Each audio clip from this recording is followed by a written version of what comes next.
यहाँ हामीलाई एक्सपिरियन्स ओरिएन्टियर हाम्रो एकजना गोरा दाजुले चाहिँ बिट अफ गाइडेन्स दिने भनेको छ। सो केटाहरू हामीहरू जाँदैछौँ त्यहाँ स्टार्ट पोइन्टमा। उसले म्याप लिएर आउँदैछ अनि त्यसपछि चाहिँ अलिकति गाइडेन्स दिन्छ अरे। सो लज अफ लक। आजको हाम्रो कोर्सहरू यसरी छ, ब्राउन, ब्लू, ग्रिन अनि शोर्ट ग्रिन त्यहाँ मान्छेको पछाडि, अनि त्यसपछि स्कोर। हामीले चाहिँ आज स्कोर गर्छौँ सबै मिलेर, just for our practice.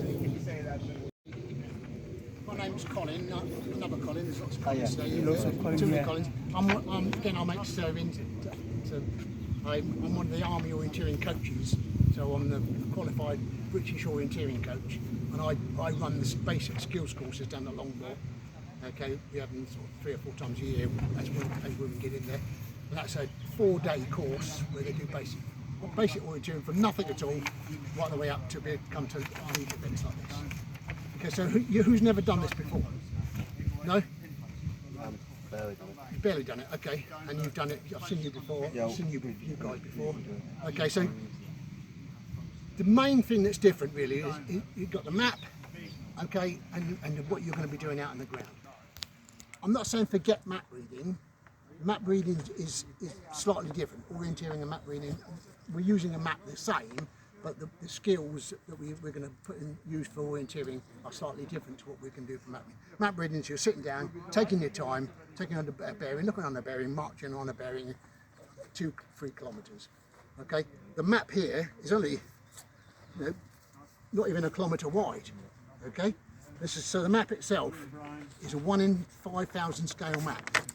Okay, so that means that 1 centimetre is 50 metres on the ground. Okay, let's just, for example, we're standing by this black thing there, which is that tower. Okay, look where the next tower is there. Okay, so you can see that distance you're looking at there, it's about 300 metres. Okay, so you can look at just measuring it, looking on there, just roughly 300 metres. And see, you're going to be there before you realise it. So the thing about it is the map is huge. What's the scale of an Ordnance Survey map? 150. 1 in 50. Yeah, okay. Army training area maps?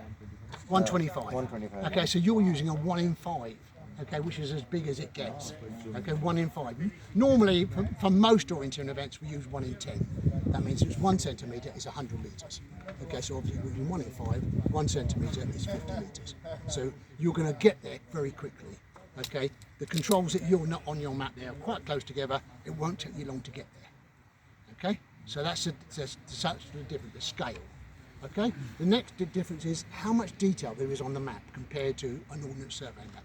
Here we've got depressions and dips. So a dip in the ground, there might be an old fire trench that someone dug, it's on the map. Whereas on an Ordnance Survey map, you've got no chance of that, have you? Individual boulders are on the map. Okay, ponds, little tiny paths, individual trees. They're the sort of information that you put on the map that you haven't got on a Ordnance Survey map. So there's lots and lots of information, and we'll go over what the colours and the details are in a minute. Okay, so that's what your difference is. So you've got the scale and the amount of detail you've got on the map. So be careful with that. Okay, so the map itself. Make sure that you keep it orientated, because how are we going to do that? By putting a compass on there, okay, and turning it round. That's north, so north's okay that way. Try and keep your map orientated the whole time. That way you're facing the way you want to be going around.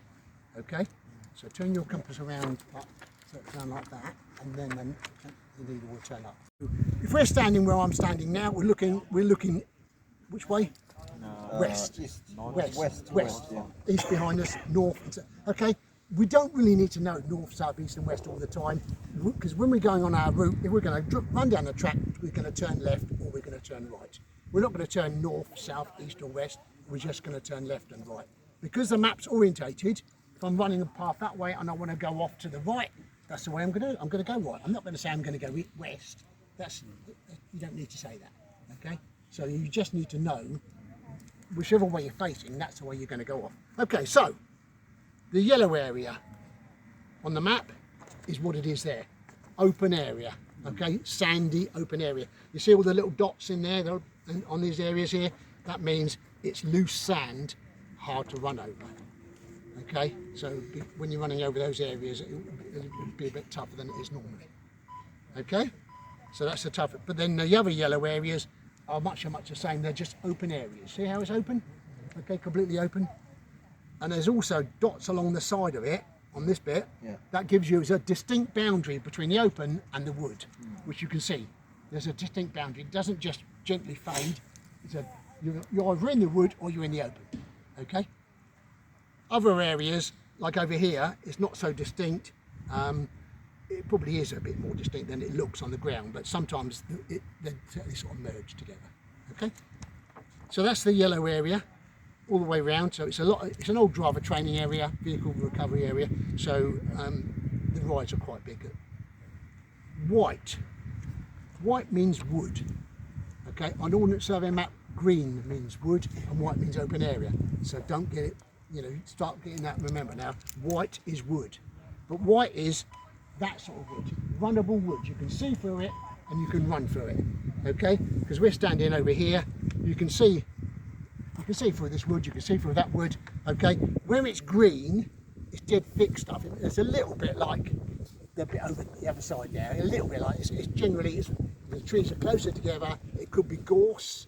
Okay, so it's really hard to get through. So be careful in those areas. So it's still wood, but it's not runnable anymore. White is runnable wood. As it changes colour, which it doesn't very often on this map, a little bit down here, the lighter green means it's a bit harder to go through. The dark green means it's very hard to go through. So if your course takes you through a bit of dark green, go round it. Okay? Don't try and be clever and fight your way through it, because it's just hard work. and it's meant to be hard work, so you go round. For example, you're going down this ride here, you can't get off of each side because it's gorse on both sides. Wait till you can find a gap in the path and then go through. Okay? So that's wood, okay, and that's open. Blue is obviously water. Okay? And it is fairly dry at the moment out here, but where there are ponds, they're deep ponds, and they're generally in the ruts where the vehicles have been. This area here, see how it's got a black line around it? That means it's uncrossable. It means you can't go into that water. Like this one here, it's got a black line, it's uncrossable. If there's no black line like this here, it just means you can just run straight through it if you want to. Okay? And the same with the marshes. The marsh all the way along there, that's a marsh with the light stripes on it. Okay, means you can run through the marsh, no problems at all. Okay, if you need to, unless you're told otherwise. Okay. So generally, the ponds are on the paths where the vehicles have been going through, and they've just made it deeper.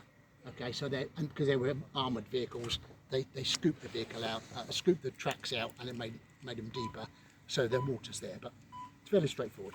You've got a control in this somewhere, over here somewhere. You need to find out which pond you're in there. Okay, brown features, earth features. Do you know about contours and re-entrance? Yeah. Yes, what's a re-entrant? It's a deep between the hills. Yes, re-entrance like a valley. Okay, so the easy way to do it is that this is a spur, a re-entrant, a spur, a re-entrant. Okay, very simple way of doing it. So the spur sticks out, the re-entrant comes in. Okay. When we're talking about re-entrants and valleys, we're not talking about huge, big, bloody valley. We're talking about one contour high, and the contours are 5 metre heights. So it's just a little dip in the ground, a shallow bend in the ground. So that's what you're looking for. You're not looking for giant-sized hills and giant-sized things. It's all very low.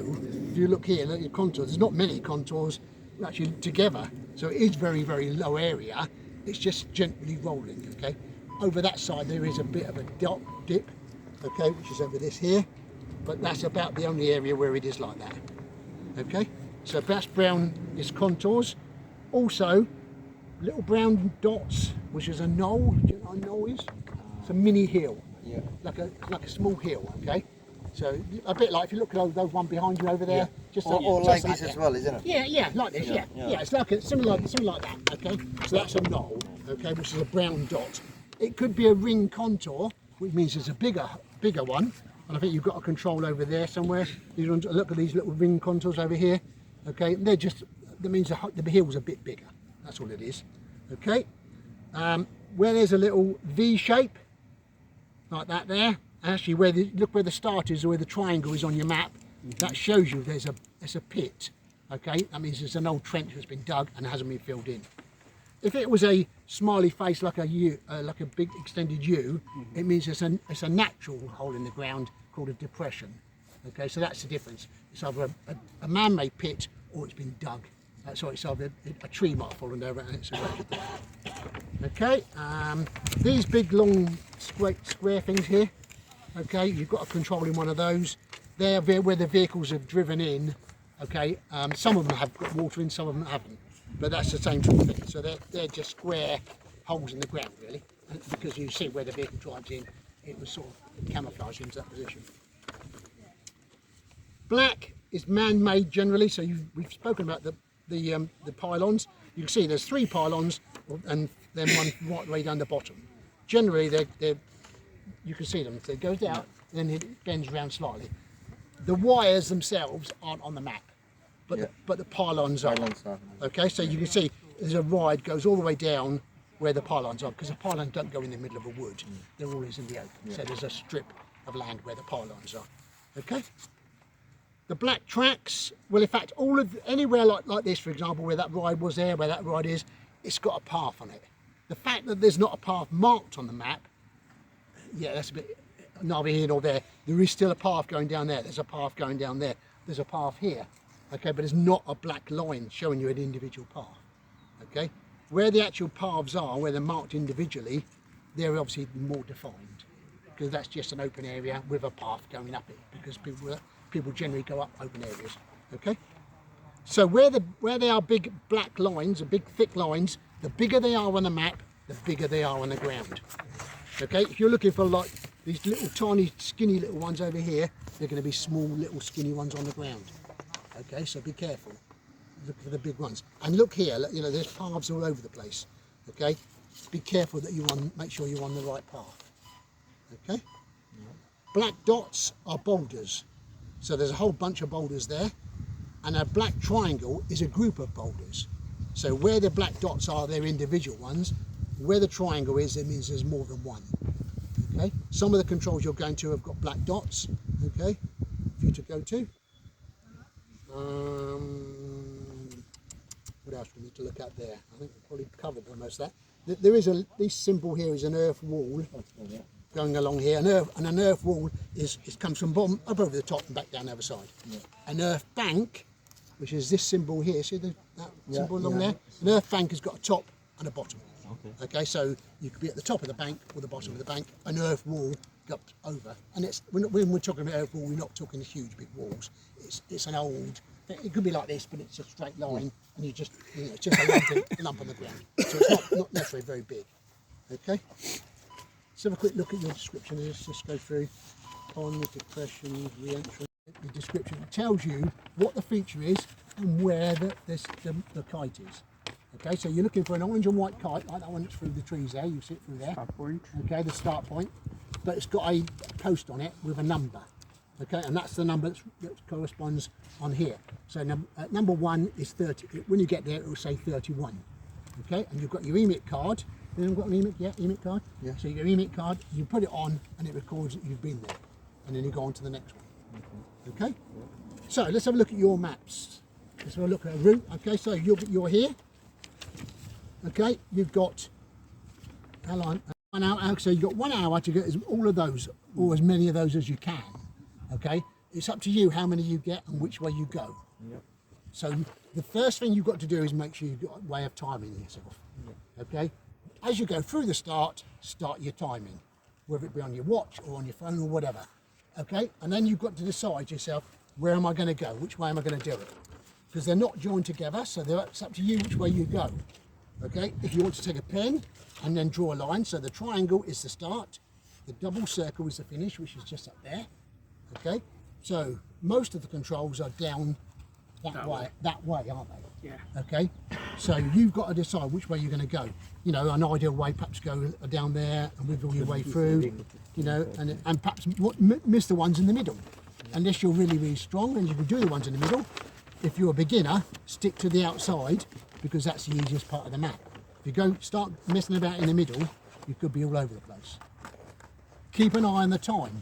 At 30 minutes, okay, you want to be down here somewhere, or on your way back up again. At 45 minutes, you definitely need to be up coming back towards where you want to come back in again.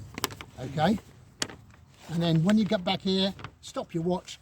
You should be under 60 minutes. If you're over 60 minutes, you're going to lose 10 points for every minute you're late. Each control is worth 10 points.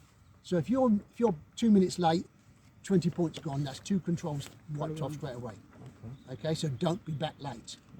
Be back in on time. Okay? Yeah, happy. Any questions? No. Any straightforward questions? Anything at all? No. Happy? Yes? You don't have to give them all an order on this one, do you? That's on No, you do it any order you want to. You go whichever way you want to. They're just an order, in alphabetical or number order, just because that's why we do it. Okay, but you go where you want to. Okay, if you're going to do them in order, it'll take you a week. So yeah, you decide where you're going to go, and everybody's individual. So everyone's strengths are different. So not all going to do the same. Okay, and if all of your guys go one way, go the other way. Just say you're not following them, and if you're not with